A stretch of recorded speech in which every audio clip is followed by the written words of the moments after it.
How's everybody doing today, YouTube? Been quite a while since I've made a video. Let's see. Lots happened since then. Moved out of my wife and I moved out of our townhouse. Moved into a bigger house in my daughter's school district, which meant moving all 7 aquariums.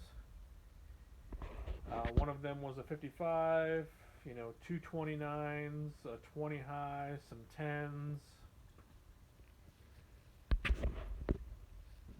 It was a lot.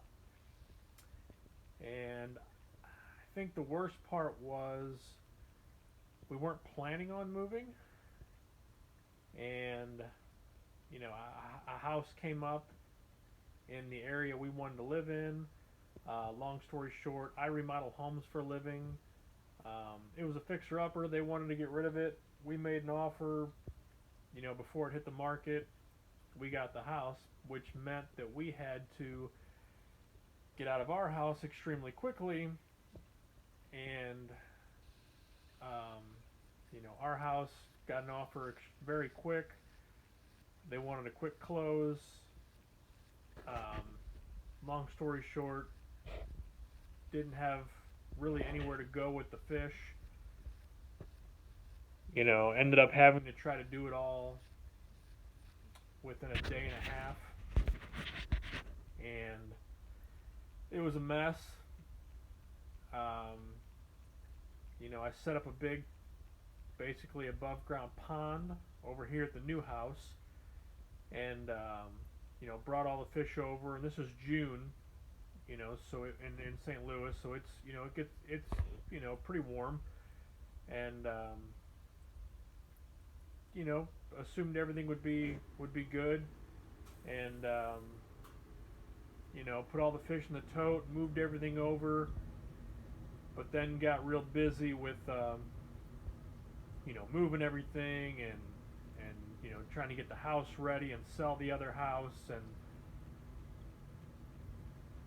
I'm not sure if it was just a shock or it got too hot out there, but at one point, because it was like 100-gallon stock tub I had them in, and they were good, and then after about day 5, I went out there and I just got all the tanks set up and I was letting things cycle, and about day 5 I went out there and I would say probably 80% were dead. So I took out the ones that were still alive, got them down here, got them in the aquariums.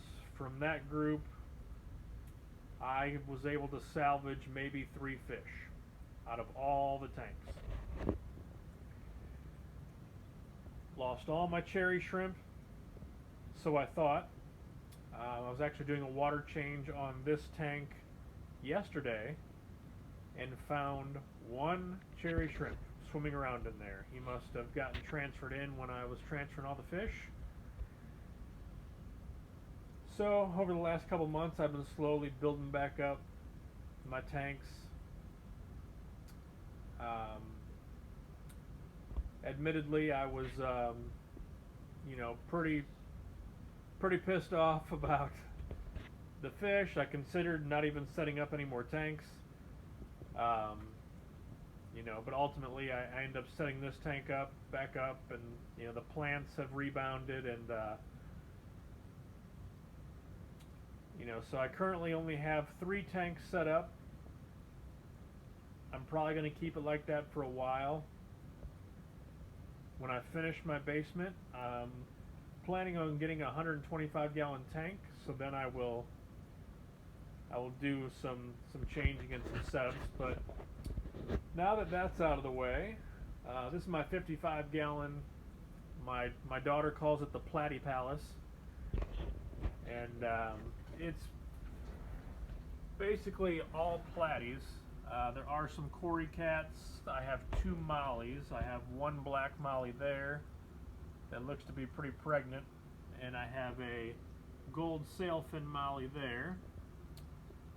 But otherwise, it's pretty much all platies, some Green Lantern platies, some Calico platies, you know, some blue, some orange, and I'm just kind of letting the population build up right now. One of the Calico platies dropped some fry.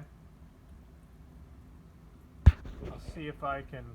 There's one of my big Cory cats. See if I can.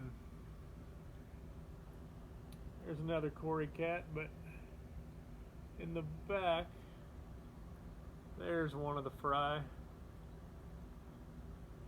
There it is. There's about 13 in here that look just like that. So that made me happy that the tank's going to start repopulating itself. And my other tanks underneath this one, I have a 29 gallon, and currently this one, I'm just trying something new here. You can see all the duckweed on top, and then there's lots of hornwort floating on top there so that the babies can hide. And in here I have bumblebee platies.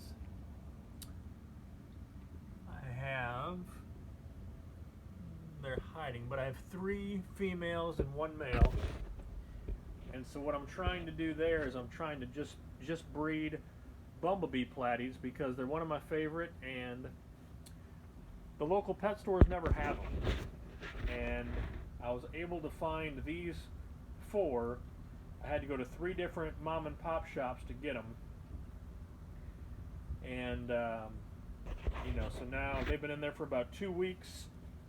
You know, I'm feeding them bloodworms and you know, just trying to condition them real well to get them to, you know, start breeding, and hopefully I can get a good colony of these guys going.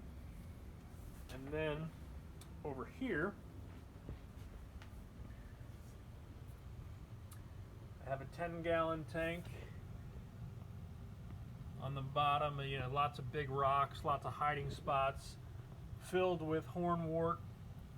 Got Java moss going over there. As you can see, very pregnant Calico platies. Trying to breed those as well because they're also one of my favorites and hard to find anywhere around here. The funny thing is, I'm trying to breed them, and in my community tank, the Calico platies are the ones that ended up having babies.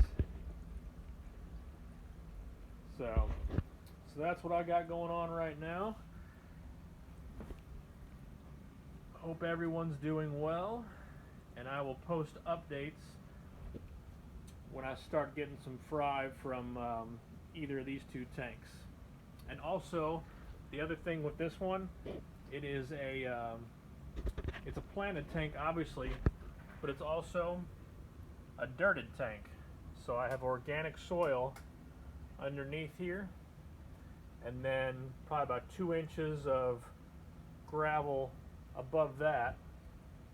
And I also filled it with, you know, root tabs and everything else. And I mean, the plants are doing great, and you know, got the big bunch of Anacharis in the back there. Got some more Anacharis over here. You know, Java fern, cryptocorns. I got some Laguidia repens going on, the Bacopa. You know, I always have that jungle look going on. And yeah, so that's what I got going on. And like I said, looking forward to these 2 breeding projects, and I'll let you guys know how that goes. Enjoy your weekend.